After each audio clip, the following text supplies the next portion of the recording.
How to have fun, anytime, anywhere. Step 1. Go to ChumbaCasino.com. ChumbaCasino.com. Got it. Step 2. Collect your welcome bonus. Come to Papa welcome bonus. Step 3. Play hundreds of casino-style games for free. That's a lot of games. All for free? Step 4. Unleash your excitement. Woohoo!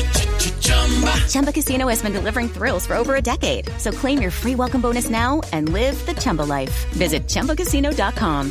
VGW Group. No purchase necessary. Void where prohibited by law. See terms and conditions. 18+.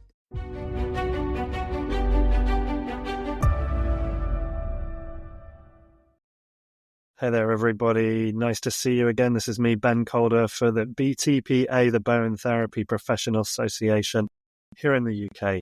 Today, I'm really excited to share with you my interview with all-star practitioner Alastair McLoughlin, who has been involved in bodywork now since 1983 when he first qualified as a massage practitioner, and was then practicing Bowen Technique from 94, teaching from 1997 as a senior instructor, including teaching for the Bowen College of Australia.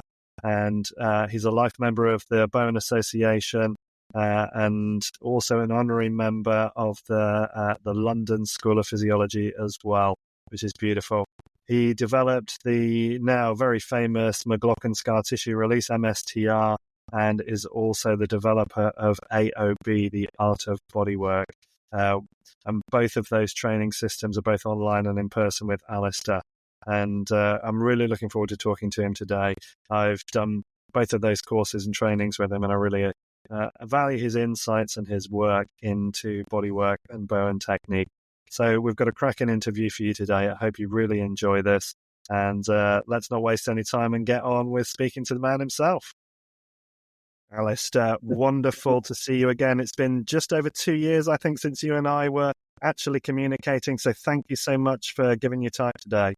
You're welcome, Ben. Really nice to see you too, and to catch up. And it's a few years since we met together in Skipton in North Yorkshire there, where you took my 3-day Art of Bodywork class. And that was great. And really great to hear recently that you've been using my stuff too. That's absolutely even better to hear. Yeah, sure. Literally this week, I've been thinking about it in the lead up to this interview, and literally this week, I've been using some of your techniques in the work to great effect. So, and we're going to get into Art of Bodywork and other stuff a little bit later on. But what I'd like to begin with, just in case there's anybody that maybe hasn't listened to you before, hasn't come across any of your work, give us a little bit of your history. How did you get into all of this, and what led you through to where you are today? Yeah, well, we've got to go back a fair way. My interest in bodywork began in the early 1980s. So, I did my remedial massage course about 1981, qualified in 1983. I didn't jump into practice straight away. It was a few years before I got established and really had the confidence to open a clinic. But I eventually did do that. Ran a very busy massage practice up in Lancashire, seeing upwards of, it was sometimes like 60 massage treatments a week. When I was fit and young, I could do it then. I couldn't do it now. But yeah, I did a lot of sports injury work. That was a really great grounding in all kinds of sports, including golfing, rugby and football. So got a lot of experience in treating injuries particularly. But then, a big part of my work is also, just for non-athletes, non-sports people, all the common stuff that you and I will see. But was doing that through the medium of remedial massage. And then we got into the early 90s. So, somewhat about 10 years after that, when I heard about Bowen therapy, Bowen Technique, and it was actually one of my massage clients brought me a newspaper cutting about it. I mean, this is literally, before the days of having a computer even, and before the internet. And so you heard about all this stuff like through the newspapers or anything else like that. But didn't have a computer till a few years later, and as I say, no internet. But I looked at this newspaper article, and it was written by Julian Baker. Julian did the article, and I believe it created a lot of interest in Bowen at that time, and it really exploded, I think, from that singular newspaper article that appeared in the Daily Mail, I think it was. So I inquired a little bit more about that, and I trotted off from the north of England down to the south coast in Eastbourne, where I sat in on a 4-day course. The whole thing was taught, Bowen was completely taught it was a 4-day course, and that was it. And I got to say, and recounting and thinking back to that course, when I first saw what it was, I thought, this is a lot of rubbish, is it? What is he doing, this guy? So I'm not impressed at all. And I remember phoning my wife up that evening and saying, like, well, I think I've been sold a pup here, I did. I remember in the hotel room phoning her up and saying, well, I don't know what's going on here, but I think I'm just wasting my money and, going all the way down here, booking a hotel for 5 nights, whatever it was. And I said, I just can't see what this is about at all. So it wasn't until the second day of the course that I had a shoulder problem of my own. And it happened a few years prior when I was pushing somebody's car who wouldn't start. So I was pushing this car, and I felt my shoulder give. And for about 15 years, I had this shoulder restriction. So on day 2 of the 4-day introductory Bowen course there, Julian worked on my shoulder. And it immediately freed that and gave me mobility back. And I thought, that's interesting. That's a bit interesting, you see. So we got to about day 3, and I was really getting into that. And by day 4, I'd already decided that I would like to teach this. And I told Julian so at the time. I remember at the end of that 4-day class, I said, I'd really love to teach this, Julian. I think it's phenomenal work. And in his usual style, he said, "All right, we'll see about that and all that." And as the time developed, and that was 94, I believe. I got a qualification from Aussie Wrench in 95, and then from there, both I and David Howells, who you'll know David Howells too, nice guys, David.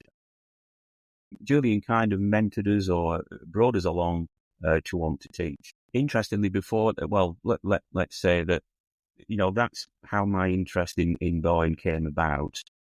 And I went back to my clinic up in Lancashire and I started using Bowen. The massage was taking more of a back seat, and I switched more to Bowen application work. And an interesting thing happened is that I all of a sudden started to get quiet in my business. Not because people weren't interested, but because I was fixing them up. And so these 60 a week eventually dropped down to 40 and 30 a week and 25 and 20. I'm thinking, hang on a minute, what's going on here? But eventually it started to increase again as the referrals then really came in. And I was using Bowen in the sports injury work too, for the guys at the rugby club and so on. And they were didn't really know what to make of it. And an interesting thing about that was when I started using it, and I worked for this rugby team. It's just a local rugby team, not big, but I worked with them for about a year and a half. And it was during that time of me kind of switching towards it in Bowen work that they had their best season ever in the history of the club, just about, where they reached the quarterfinal of a national competition. And for them, that was unheard of. And I'm sure it was, and in fact, they played the quarterfinal down in Kidderminster, and it was 0-0 at half time. But for a bad second half, they could have won that game. But I think it was due to the work that I was doing with them, the recovery rate seemed a lot faster. And there was an observable difference. And of course, people, who are using Bowen in the sports arena will notice that too. And I'm sure they've noticed that as well. That's how it that was the evolution of where I got to. But the interesting thing that happened that I've always been kind of a person that with my massage work too, and certainly when Bowen came along, in seeking to figure out problems as well. You'd get somebody in with a certain presentation and you do some work and that really didn't work, and then you try something else and that really didn't work. And so for me, it was, a big learning curve in those years where I would try different things to create changes in the presentation. And eventually, over time, created techniques that worked really consistently well. Because what I did find is that as I was developing stuff, I was using more of the stuff that I developed and less of the Bowen that I knew and the massage work, of course. And that was just kind of my evolution in learning and gaining experience. But I do remember the first time I met Oswald Wrench was at my certification seminar in 1995. It was in Chester. I remember, where it was. And of course, you'd only heard about Aussie in the magazines and so on. Who is this guy who, worked alongside or observed Tom Bowen.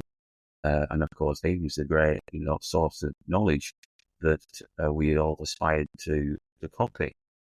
But I remember, even by that time, I'd already looked at what else this Bowen move could do, and it's always been my idea. If you take this and apply it somewhere else, what do you get? And I remember going up to Aussie Wrench at Chester, 95, and I put out my hand and I said, "Hello, Mr. Wrench, nice to meet you." And he said, "Oh, hi, how are you?" And the second thing I said to him was, "Guess what? I found a new Bowen move." Right? And he said, "All right, okay." And it was a little bit, I remember the encounter really clearly, and it was a little bit like kind of, well, don't trouble me with that, kind of, and I'm trying to be, kind here and not dismissive. But I felt dismissed. Here was I was trying to show him something that I'd found, and it was a little bit like, no one would say that. For the people watching this, I'll tell you exactly what it was. And it was a move for toothache. Mm-hmm. All right. And it's something that I figured out about a year before. We were in America with the family, in Disney World in Florida. And my oldest girl, she was about 12 at the time, she had a toothache. And I thought, gosh, well, take her to a dentist over here, it's going to cost the earth. And I remember from an acupressure book that there is a point on the hand that you can use acupressure for a toothache. So I thought, I wondered if I did a Bowen move there, what would that do? So I did, and it's just in the webbing of the between the and I just kind of did a Bowen move on that, and the pavement said it. She said it's gone now. All my toothache gone. I said, wow, it's fabulous. And so this is what I was telling Ozzy, and but I'm telling you folks now, you've never seen that before.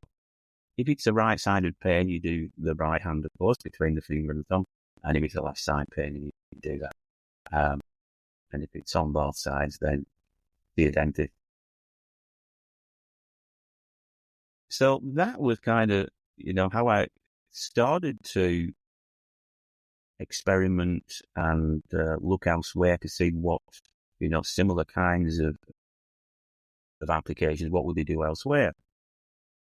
So that progressed, and by the end of 97, I was invited by Aussie Wrench actually to teach for the Bowen Academy of Australia, which was like, wow, because he knew, I was reasonably busy up in Lancashire, and I remember him saying to me, because the numbers had built back up then, you see, and again we got up to about 60, 65 people a week that I was seeing, which was plenty.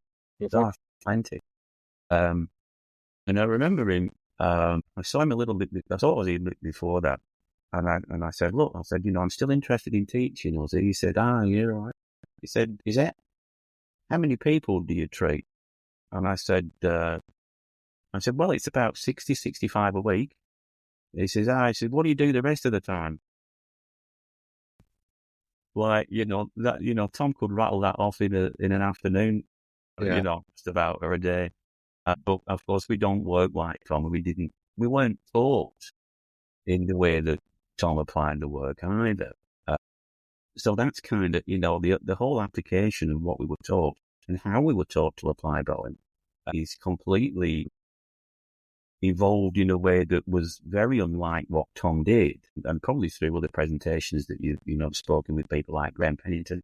Tom's average treatment time was like 9 or 10 minutes, and he had like 20-minute appointments.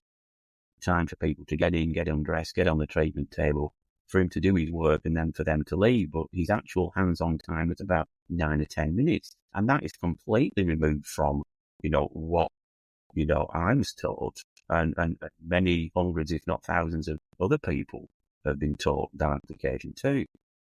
And don't get me wrong, I'm not saying that that's a wrong way to work, and it completely has validity, but it's very unlike how Tom worked. And it was more akin, really, then, to how I was working with the guys at the rugby team. Because I'd be treating like, half a rugby team, I'd be treating 8 players at a time. At a time. I'd be doing a little bit of work on this guy and then going to the next guy and doing a little bit of work on that. And it was I went round like this. And in the space of, 20 minutes, half an hour, I'd treated half the team. And then they got back out training again, and I pulled the other half of the team out and started working on them. So it was, that time when I look back, it was extremely valuable because it taught me how to not only work efficiently, but also how to read the body well too, because you had to do it quickly. And I think that for any practitioner listening to this, it's an absolute key thing. You have to be able to read the body, what it needs, what is the tissue like, how is it changed from what it normally should be, how does this side of the body compare to that side of the body. You've got to do all that, and you've got to do it really quick. And I think this was one of Tom's strengths too, that through his thousands of treatments a year, he developed that really rapid, quick way of just putting a hand on the body and knowing where that was. It wasn't anything magical. We hear this story, it was a gift from God. And some people are just gifted. You get little Chinese kids, at 5 playing Mozart piano concertos and all this stuff. And they are gifted, but it's through a lot of practice as well. What you see is a performance from some of these very gifted children. They have an innate ability, but it's also a lot of practice there too. And I think, those two things came together for Tom as well. He had an inbuilt natural ability for the sense of touch, but then for the thousands of treatments he did, it just sharpened it and made it much more focused and quicker. So I think, but for people watching this, that's a real key thing. You've got to be able to put your hands on a body or even observe a body visually and be able to know where that thing is coming from. And of course, the next thing is like, what do I do about it? That's the next bit, is like, how do I now modify and change what I've seen and felt? How do I change that to how it really should be? And that's the real trick, isn't it? And that's really what takes, years of experience and learning. And also, I think not being afraid to step out of where you are, to try something new. Because we'll never get anywhere by doing the same thing and hoping it works. It'll work sometimes, and it does, but for other times it won't, and it doesn't. So we've got to be unafraid about challenging what we know and working beyond what we know and just trying that out and see if that works. And if it doesn't, well, try something else. So, we get back to, my kind of chronology. And so by the end of 97, I started to teach for the Bowen Academy of Australia, straight teaching 4-day classes, which was a huge challenge from never hardly presenting anything before and being thrust into this thing. But, I enjoyed it. And I continue to enjoy teaching. And I'm sure people who are taking my classes, my life classes, will recognize that I have a passion for what I do and how I do what I do. So we go forward a few years, and I taught for the Bowen Academy of Australia for 7 years, up to about 2005. And what had happened over those intervening years is I developed more and more of my own techniques to really address things where I felt Bowen wasn't addressing them. And I think we've got to be careful of, and I think it's a really important thing, is that whatever therapy we do, whatever approach we have to recognize, and I certainly do, that whatever we do has its limitation. There is no thing out there that does everything. And one of my main gripes about how sometimes Bowen is portrayed, not by everyone, but by some people, is that Bowen can address anything. Okay. Now, this is not like I don't understand what Bowen is. It's not from an area where I lack the experience in Bowen to make that statement. It's not from a place where I lack understanding about what Bowen is either. So I'm fully conversant with all that, and I see what it can do, and it can do some pretty amazing things. And I've seen it, and I've done it. In fact, my own father, prior to me learning Bowen, I'm going to go back a little bit again, he'd had spinal surgery, and they messed it up, and he was basically in a wheelchair. And he was in a wheelchair for about 2.5 years. Couldn't really support himself on his legs. Then they did a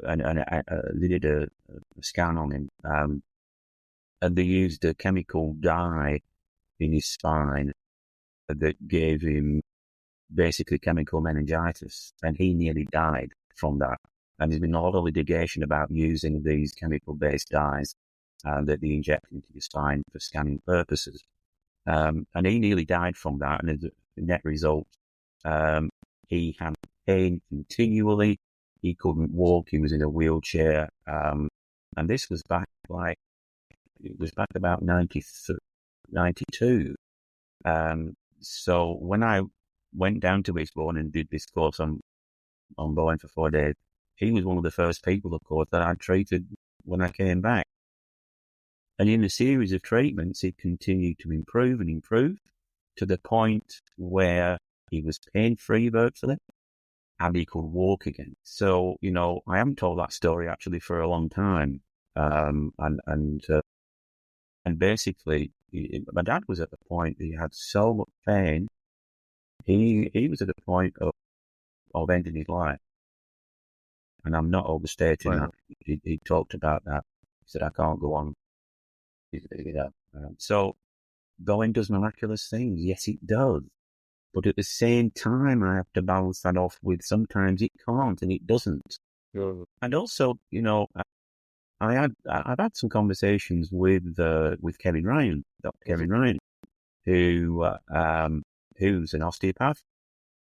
He actually taught Bowen while Tom was alive. He held some classes up in New South Wales, and with Tom's blessing, he did that. And I've had some interesting chats with Kevin, and I said to him, what was roughly Tom's success rate? And he said, On a good day, about 70%, 75%, he said. On a good day, about that.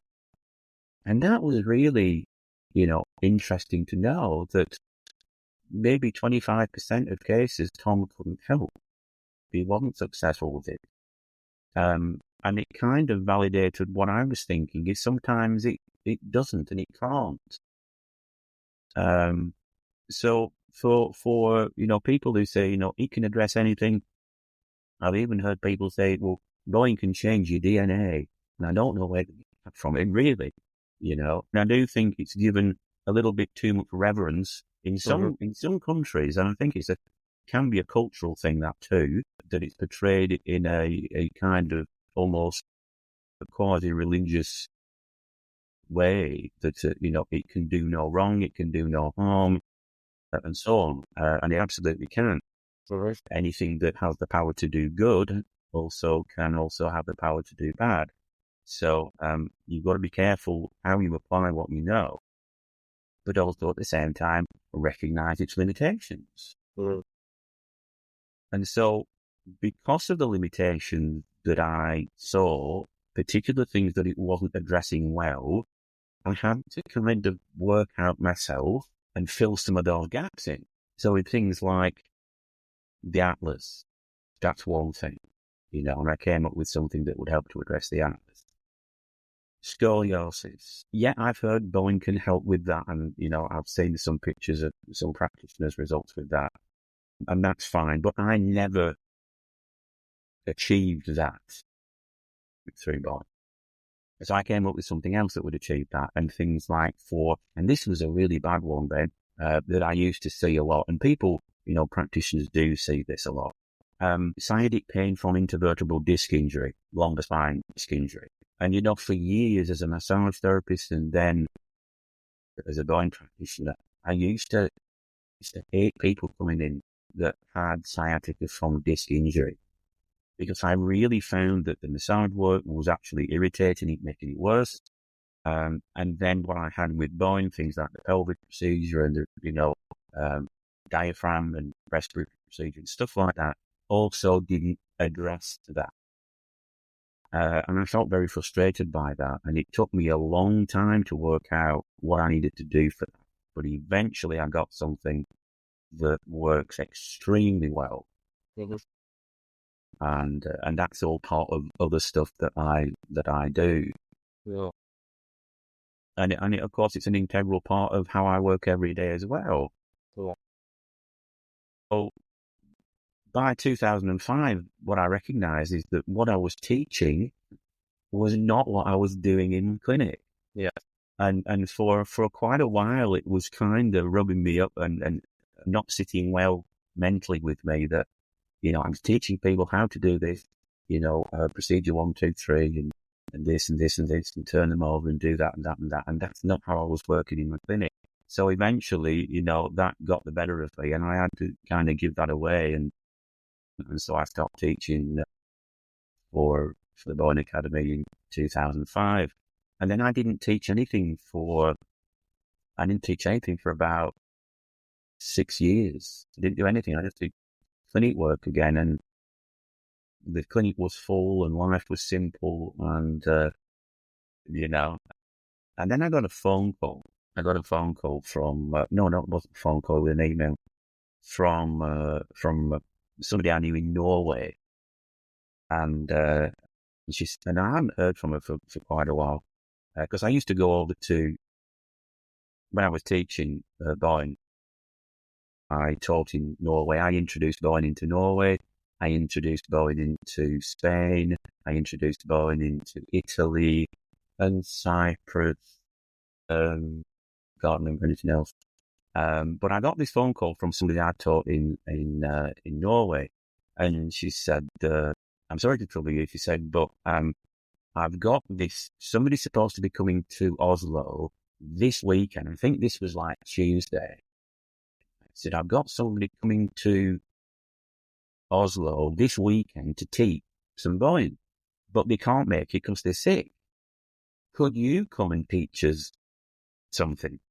I said, "What?" She said, "Well, anything, just so that we can have this weekend, you see, and I don't have to cancel the whole thing." So I said, all right, and I kind of booked a flight pretty quick and got over to Oslo. And what I taught them basically was this new stuff that I'd developed over the intervening years, or some of it, because since 2011, of course, it developed some more and more.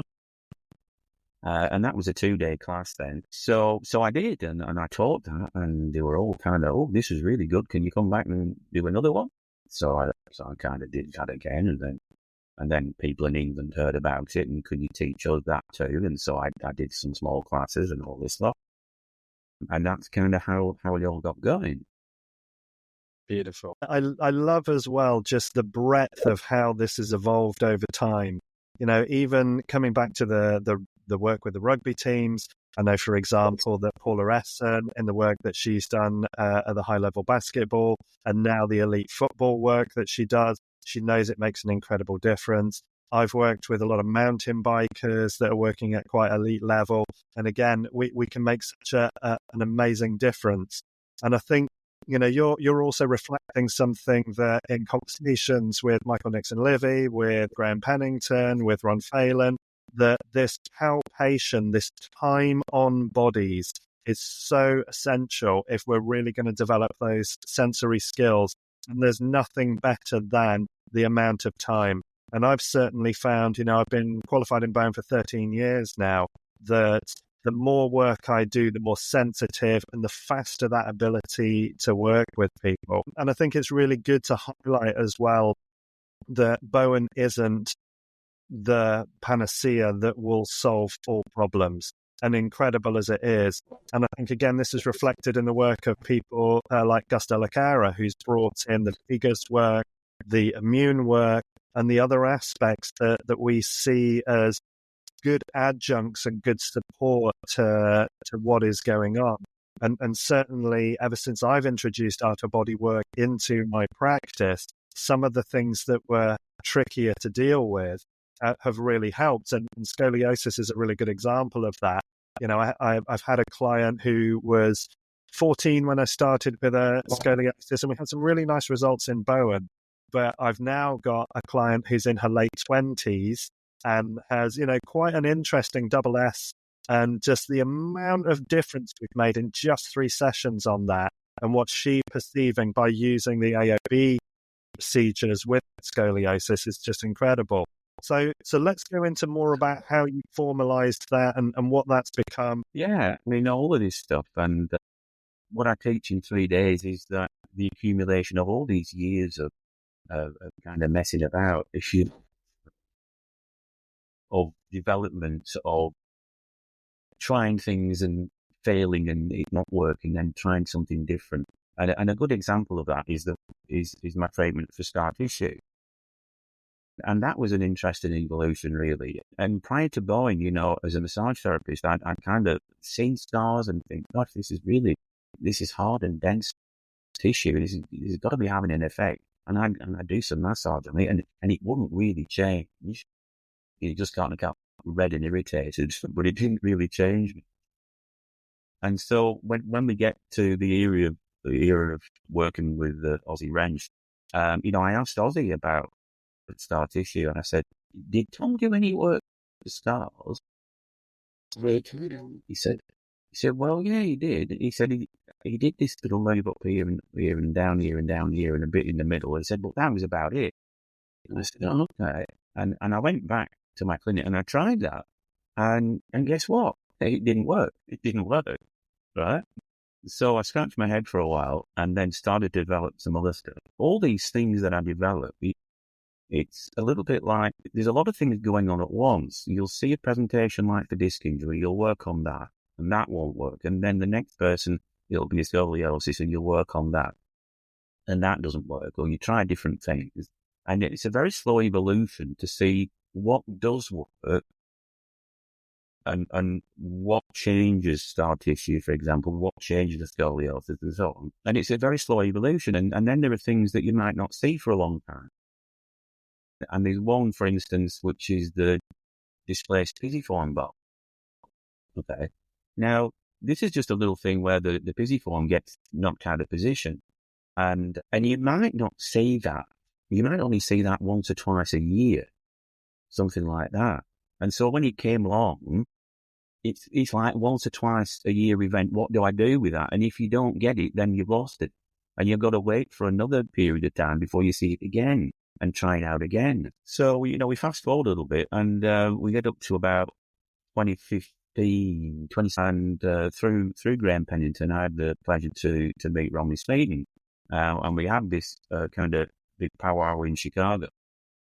And I went to that.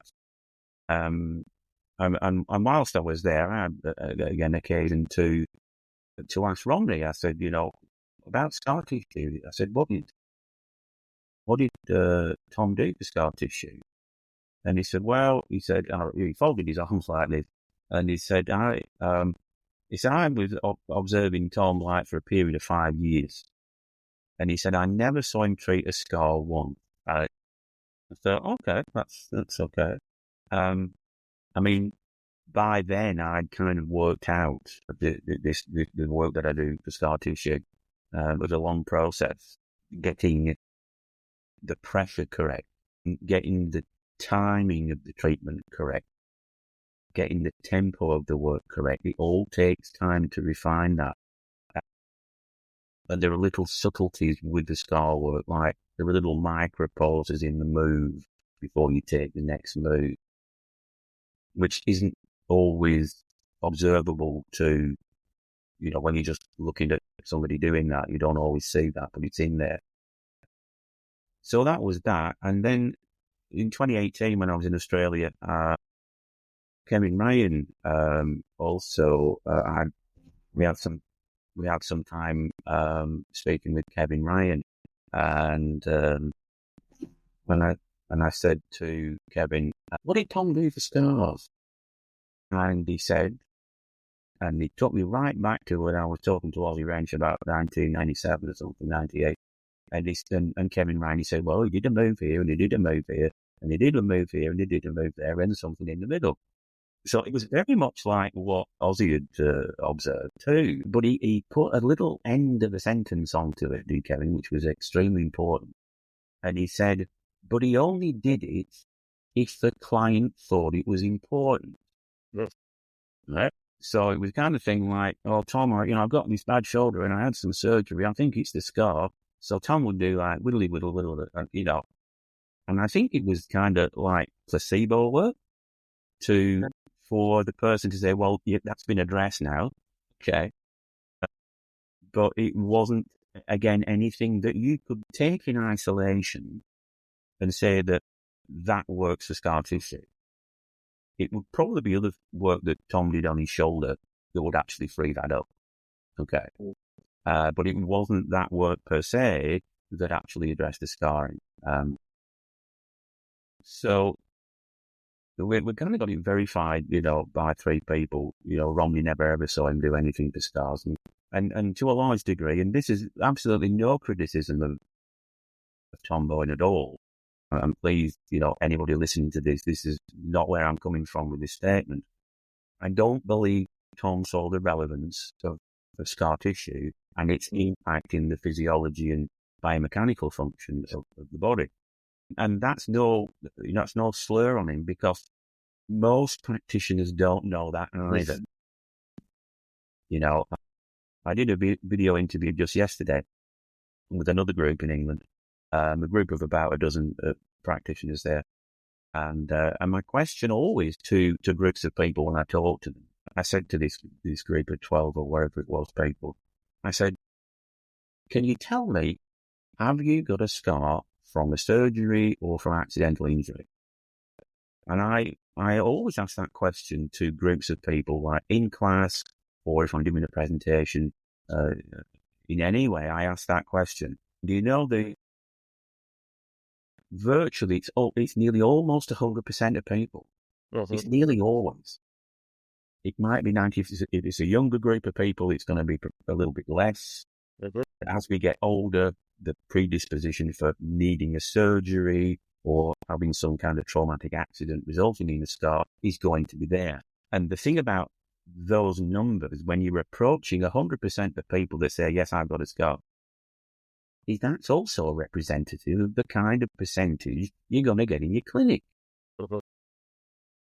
So if you're treating 30 people a week, you can bet that 28 or 27 of those people around are going to have a scar from a surgery or an accident. But then what do you do with that? And the second question that I tend to ask to groups of people, which I asked yesterday, and I always ask when I'm doing even one-to-one tutorials with people, I'll say, in your background as a whatever, how much did you learn about scar tissue and how to treat it? Well, And the answer is nearly always very little or nothing at all. And I do think there is a big hole in bodyworkers' education. It's not in every modality. And we're talking to osteopaths, for example. Some of those actually know quite a bit about the effects of scar tissue. In fact, now I've done some tutorials to some osteopaths in Canada over different periods of time, talking to osteopaths on a one-to-one. And I asked the question, how much do you know about scar tissue? And the first person this osteopath in Canada, I think they were from Toronto or something, said actually quite a lot. It kind of took me back a bit, you know quite a lot. I said, oh, really? I said, that's interesting. I said, how come? He said, I was trained at the Osteopathic School of Canada. And he said, it's the first thing they teach. Sure. The first thing they teach in osteopathic school in Canada, and I think it's a 5-year course, the first thing they teach is about scar tissue. I said, no way. He said, yeah, that's what we do. I said, well, how come you're talking to me? He said, I'm still looking for something that actually will address scar tissue well. Right.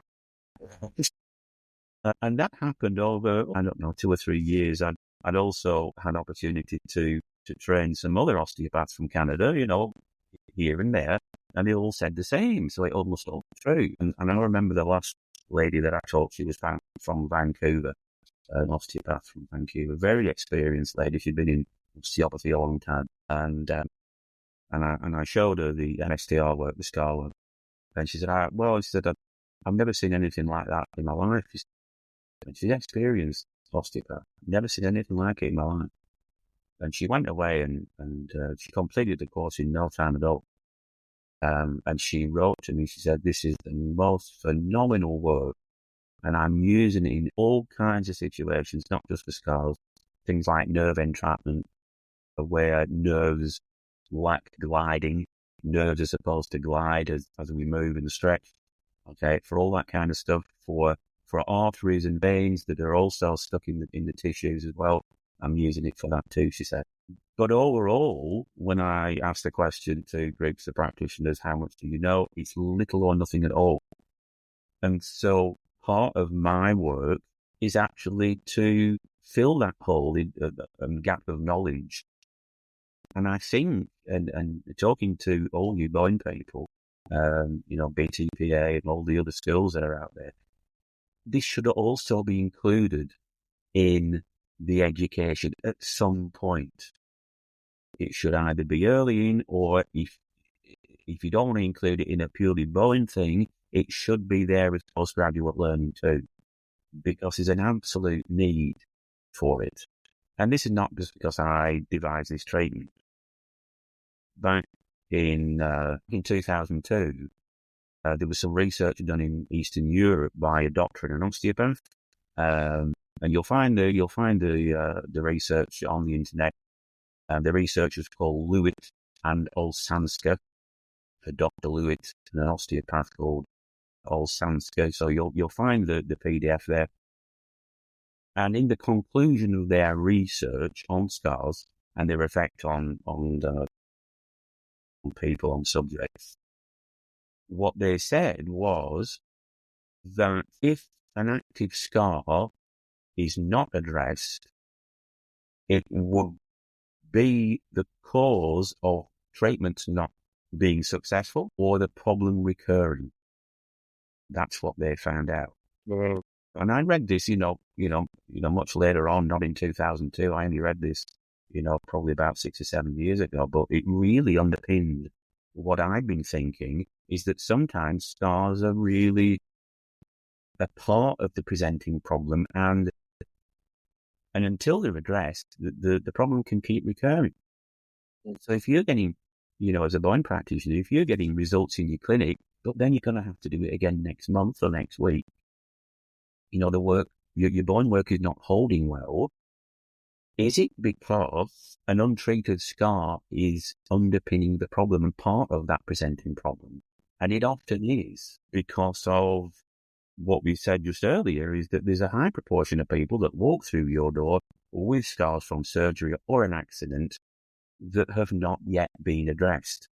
And I think this is another problem from mainstream medicine, is that there is a degree of post-surgical care, but it doesn't always address the ongoing and developing scar tissue. Because scar tissue doesn't, when it's finished, it's not finished. It can have knock-on effects and deeper effects as time progresses. So, things like adhesions that will form later on, months or years afterwards.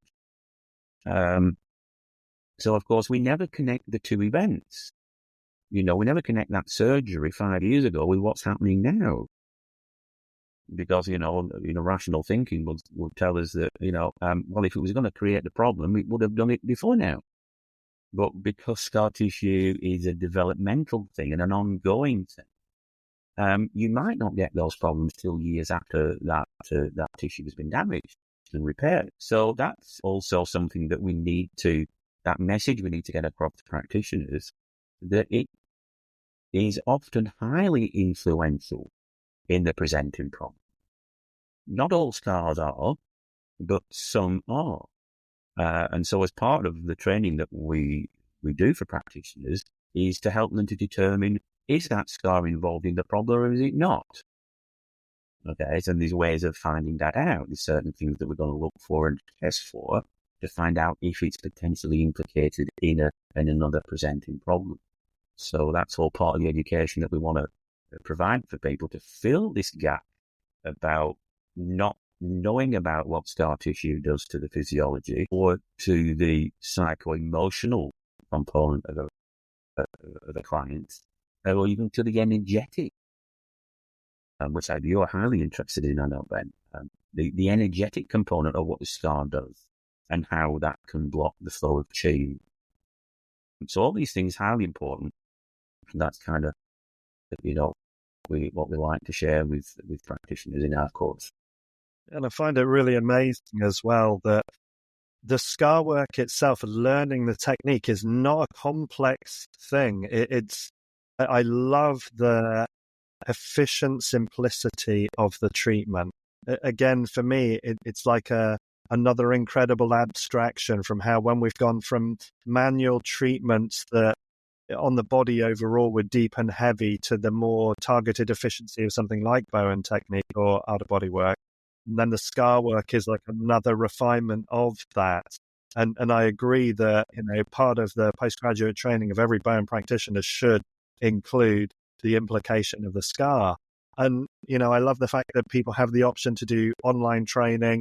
I know that you're really developing the MSTR portal for this as well. So tell us a little bit more about the kind of the way that training takes place for people. Yeah, for my scar work particularly, we do live classes in many countries of the world. In the UK, not so many live classes are available just due to, we've got Paula Essen in Northern Ireland who teaches live classes.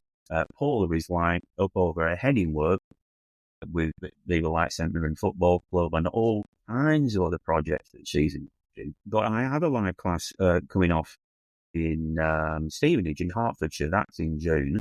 And that might be the only live class that I will teach in the UK. So what we've done, because it's really difficult to, for me to get around and for instructors to offer live classes, over the past 6 months or so, I really worked hard in developing this online facility, which is all automated, which means that for a series of 6 months access to the information that we provide, and 6 months is ample time to study and learn and review and constantly review that until you've got that information really well in here. basically it's me teaching you. So by a series of videos and other material, I'll be teaching you how to do this work. It's got things, like PDF downloads. It's got little quizzes in there to reinforce your learning. And it's all automated. If you were at like 10 o'clock in an evening, you think, I just, fancy spending 15 minutes just having a look at the course, you can do. If you get up early in the morning, you think, I just want to have a look at the course. You can do that with this. Followed at the end by, a live 1 hour call with any of our instructors, wherever you buy this. If you're watching this in another country, we've got instructors in lots of different countries. Followed by this 1 hour call by your instructor who can answer any questions in a live meeting and also just check on your technique that you're actually reproducing this work well. And it isn't a complex technique. That's one thing that's highly in its favour, that people really quickly get to grips with how to do this work. So they're going to get results really, really quickly when they start to apply this. And again, with experience, you just get better and better. So that's on the online course, and that's all available to find out more on what's included in all of the well over 60 lessons in that. Pretty comprehensive. It's the comprehensive thing, the most comprehensive thing we've ever done. With lots of information, our research is in there too. We've done ultrasound research, showing pre and post-treatment measurements. And we've also done things like myotonometry. Myotonometry is a little device that actually has a probe that pushes it into the skin, the tissue, or into the scar in this case, is what we're measuring. And it measures different things like how tense the tissue is, how well does it move, how much does it deflect and return to normal. All these parameters are measured in this little device. And we've done some interesting research with that too. So what I like to do is, I could go on all day about how good this stuff is. But I think what people want is with a critical eye is to look at data, numbers that can't be fixed or forged or, it's not a placebo because we've got measurable data, which you can't fake. You can't fake this data. The little machine that we bought, it's only about the size of your phone, but it costs about 8,000 or 9,000 euros. But it's a research grade instrument. And because we purchased it, it means we can do multiple research projects with this all the time. And we just involved in doing another one with trigger points, treating trigger points with MSTR as well. So that's going to be interesting data when that comes out. But I think what people want, practitioners, they want to be able to see measurable results that actually confirm everything that we're saying. Of course, the main thing is that it actually creates positive outcome with our clients, and especially post-operatively. Yeah. So, lots of scope there for application when you think that 90% of the people that walk through your door have got a scar that they need. Yeah.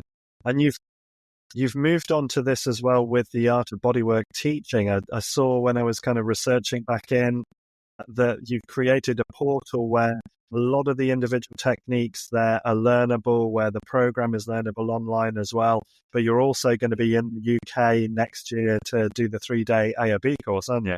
That's right. The 3-day course, we've just organised that for in July. That's just going to be in Manchester, very close to Manchester Airport. So if we've got 1 or 2 people flying in from Europe too, we want to do that. Very near the motorway network for people travelling from within the UK.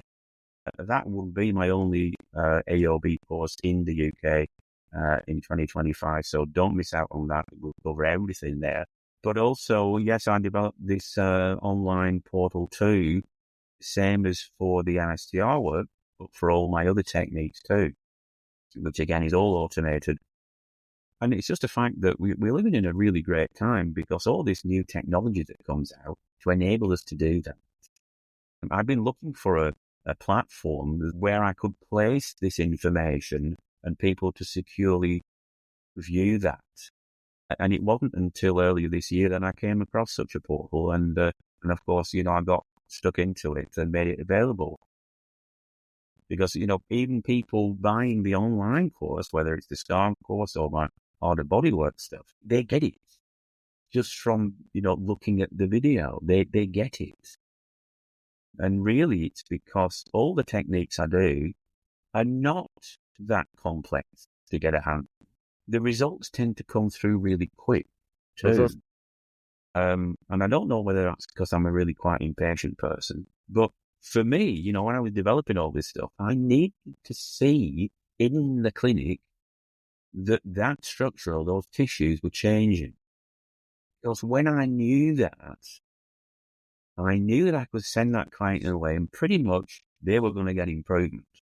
And that's perfectly true. What I don't like is this idea of applying work and then just hoping it's going to work and then see what happens next week.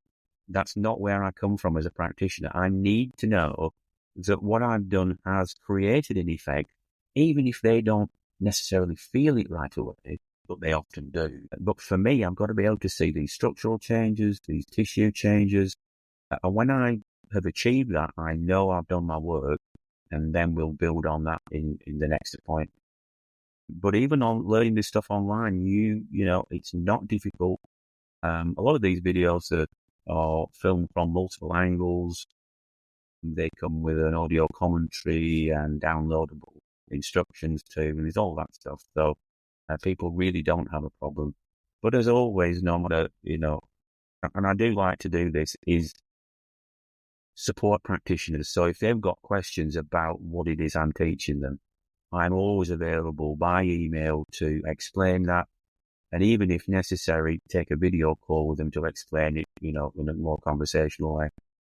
But, I like to do that for the people who are interested in my work so that they get the best out of it too. That's all I want. Yeah. I mean, I found it incredible when I did the in-person class, and I really highly recommend that for anybody listening in to take the opportunity to be with Alastair next year. It's a great person to work with. And the clarity and the simplicity of the work and the freedom and the flexibility that it allows us, especially for me in reflection to what I would class as the typical Bowen model, makes an incredible difference in the results that we get. And like you say, they're often measurable, observable for both either myself or the client pretty much immediately. And I can remember writing on the cover of my manual, I was on that course with you. I called you the Bruce Lee of bodywork, and I applied the maxim of Bruce Lee's system Jeet Kune Do to you, which was that no form as form, no way as way. And I found that was very useful because there was like this frame that was no frame. It was like, if it's there, treat it. If it isn't, don't. And, if there's something that indicates, work with it. If it isn't, don't. And I loved that kind of openness and that freedom that came with it. Yeah, it just reminds me of something that happened. We did a class in Slovenia a couple of years ago, and partway through the class, during the demo, and while they were practicing, somebody wrote on the board, "Jedi Master in town," and I want to turn around and looked at it. I don't know, it just cracked me up there. But this is just out of curiosity, really, Ben. It's not, if I've been blessed with a skill, it's just about exploring stuff and not being afraid to try it out. Because when I was developing all this stuff, and I continue to do that, I mean, my clinic work is minimal. Most of my time is spent on, supporting students and the nearly 1,500 MSTR practitioners that we've got around. It's a huge number, and that's only the qualified people. We have the students too, and the team of instructors. We've got 17, 18 instructors around the world. So a lot of my time is, based at the computer, supporting everybody in that network. So I get very little time to do practice work, which I really miss. But whenever I do, I'm right back in the groove again, and I'm still working stuff out, you see. So it's something that, it just comes from within, and that, you can't help yourself. And I encourage, practitioners to do that. Sometimes we get the question in our Facebook groups or whatever, could we use MSTR for this? And I would say, like, well, I actually never thought of that. I never used it before. But, sometimes we end up being on the cutting edge of something. And until you take that step, we're not ever going to know. Yeah, I very much agree with that. Found for myself, one of the curiosities I got after MSTR training was belly buttons, the primary scar of the body. Everybody has it. And just the reflection that when you pull that belly button scar in different directions, some of the reflections through the body, it's amazing how far they go. Yeah. And that's interesting because, when I was developing this, there was a light bulb moment, which is now obvious, but it wasn't then before the light bulb came, is that, this work is like multi-directional. And it's really because fascia is multi-directional. So it made perfect sense that this technique to address the scar tissue, which is it's all really compressed, collagen fibers, laid down in a very haphazard and random fashion to repair the body when it's sliced open. And it does this in a really quick and disorganized way. And so it was a logical progression of thought, well, to get a result with this, the treatment's got to be in multi-directional too. Well, that's a feature of the work that I think is reasonably unique. I don't know, because I don't look at other stuff, so I don't really know that. All I know is that, as soon as I applied that in multi-directional way, the tissue response just went kind of off the map. It just like, now it's getting it. Yeah. But I do encourage practitioners to take that step sometimes. And something that's amusing that I'll sometimes say in a live class is that when I was developing this and working on people in my clinic, they never knew that I didn't know, right?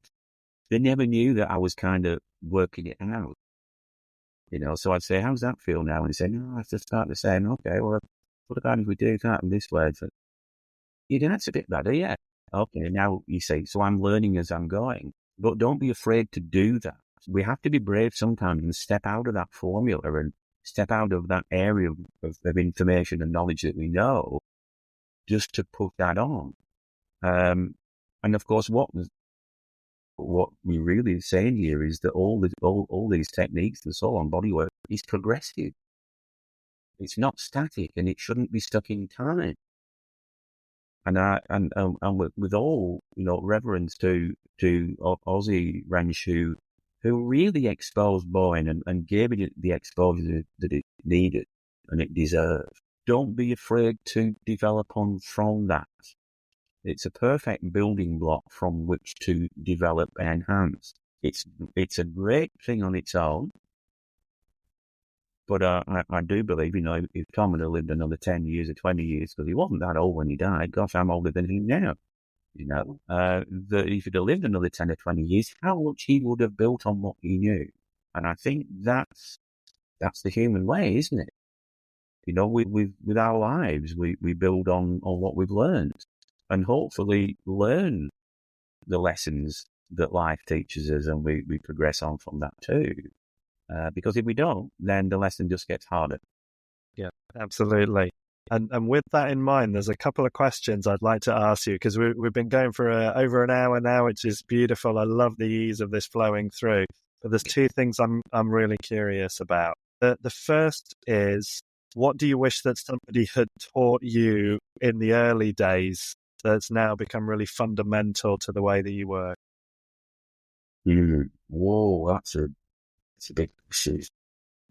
That's a big question. What? I'm going to say, because I'm trying to grasp for a thought and it's not there. So what I'm going to say is nothing at all. Because I think my progression was the way it was supposed to be. And if somebody had come in and altered that, it could have completely changed the way I developed what I developed. So I'm going to say that everything is as it's supposed to be. And that's another life thing too, isn't it? Yeah, I love that. Yeah. Beautiful. So, and it taught me a lot. I think the main thing is that as a practitioner, you've just got to roll your sleeves up and you've just got to do time at the coalface. Yes. You've got to do your time, you've got to do your apprenticeship, and you've got to develop what you know all the time.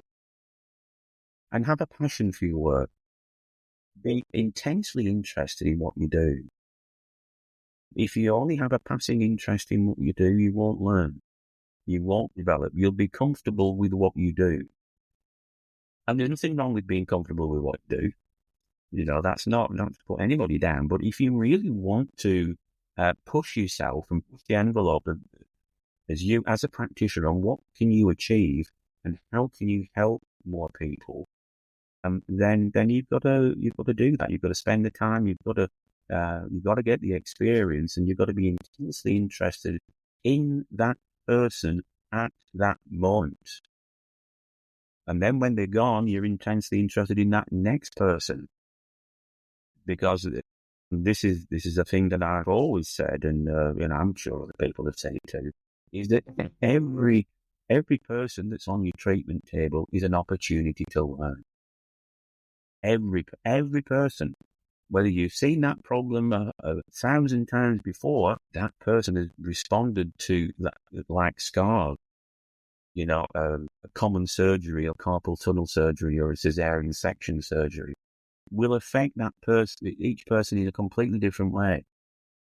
So just because it's a C-section, I've done loads of C-sections, it hasn't affected this person like it affected everyone else.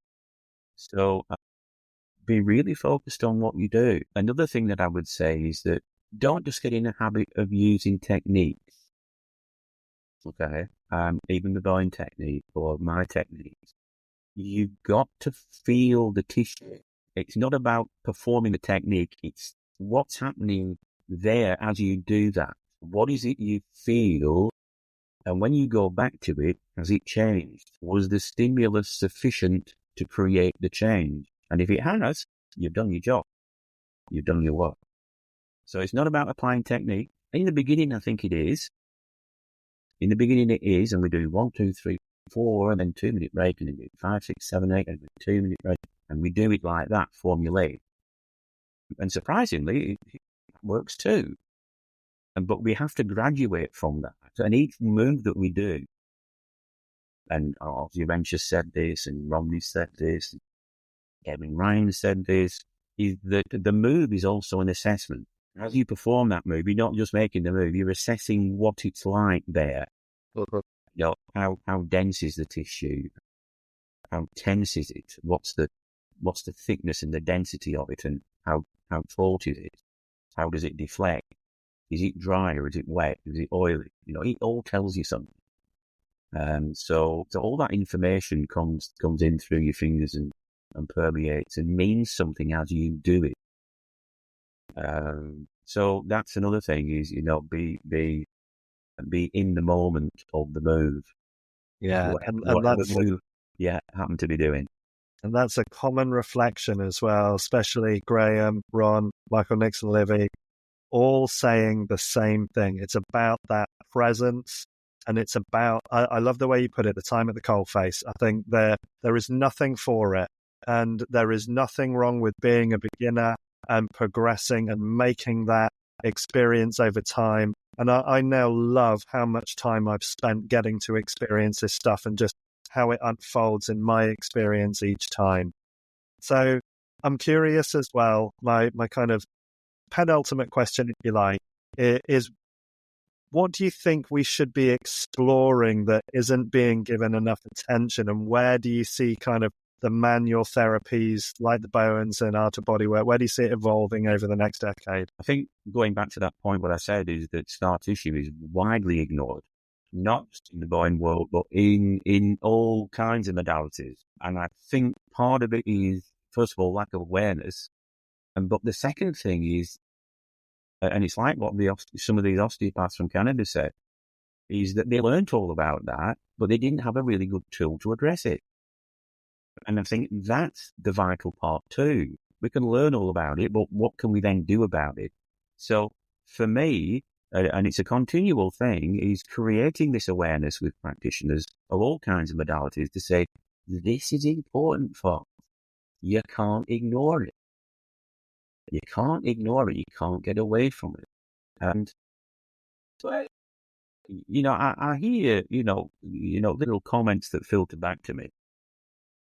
For example, saying that they don't, a certain person actually doesn't or has never actually seen the need to address scars because they haven't really seen that they create any particular effect. And I think that's partly a lack of awareness, of observational awareness. But also look at what other researchers in mainstream medicine, what have they found?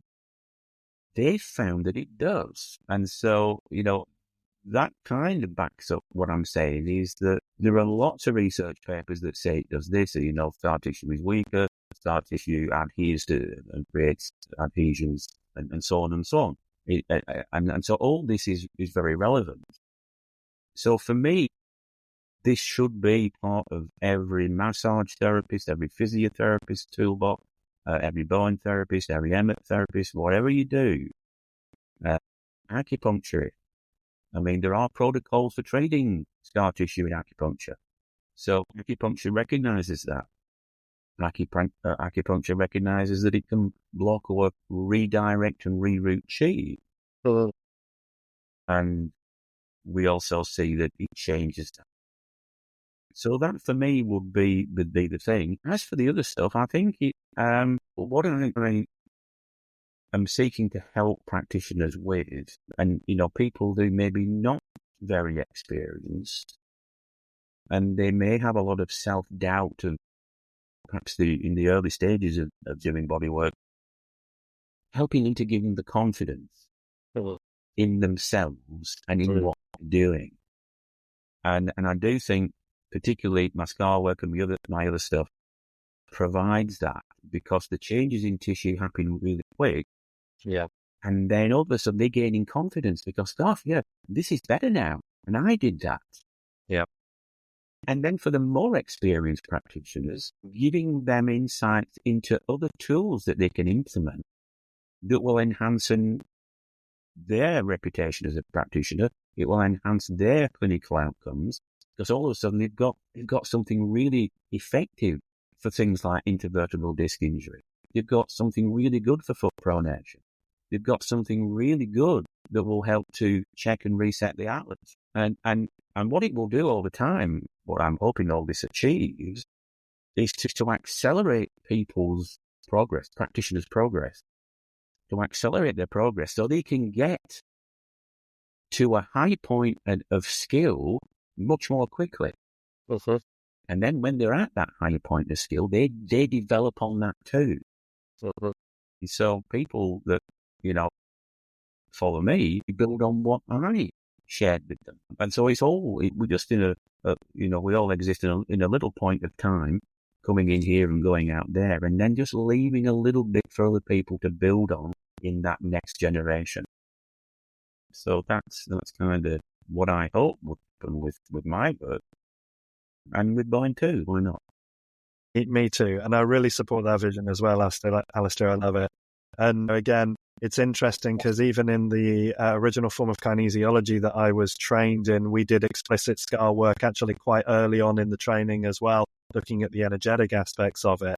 And for anyone that doesn't feel that scars might have an implication, just ask 10 women who've had C-sections about their experiences, and you'll get 10 very different outcomes. So to think that there's no effect of a scar, you've only got to take in a little bit of data to really be able to kind of get some support for that.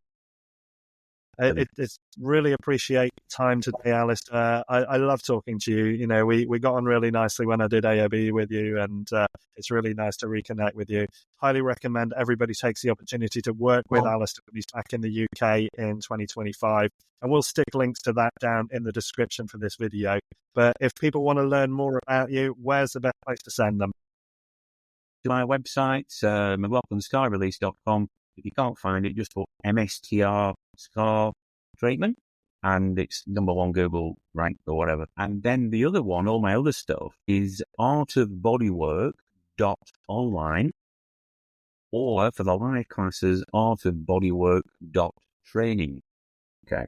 So there's two different websites, one for the online stuff, Art of Bodywork online, and the other stuff, artofbodywork.training, and you'll find the information there. If not, you'll just Google me and you'll be able to find my contact details. Well, we'll make sure we've got links for all of that and your socials in the description. Alastair, thank you so much. It's been great speaking to you, and wishing you all the very best with continued development of your work. And thank you as well to everybody who's been listening in today. So I'm Ben Calder for the BTPA, the Bowen Therapy Professional Association. We really appreciate your time and attention as well. And we'll look forward to bringing you more of these. This will be our last one for 24, but we'll look forward to bringing you more of these in 2025. Thank you, everybody.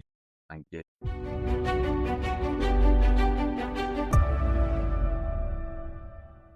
Hello, it is Ryan, and we could all use an extra bright spot in our day, couldn't we? Just to make up for things like sitting in traffic, doing the dishes, counting your steps, all the mundane stuff. That is why I'm such a big fan of Chumba Casino. Chumba Casino has all your favorite social casino-style games that you can play for free anytime, anywhere with daily bonuses. So sign up now at ChumbaCasino.com.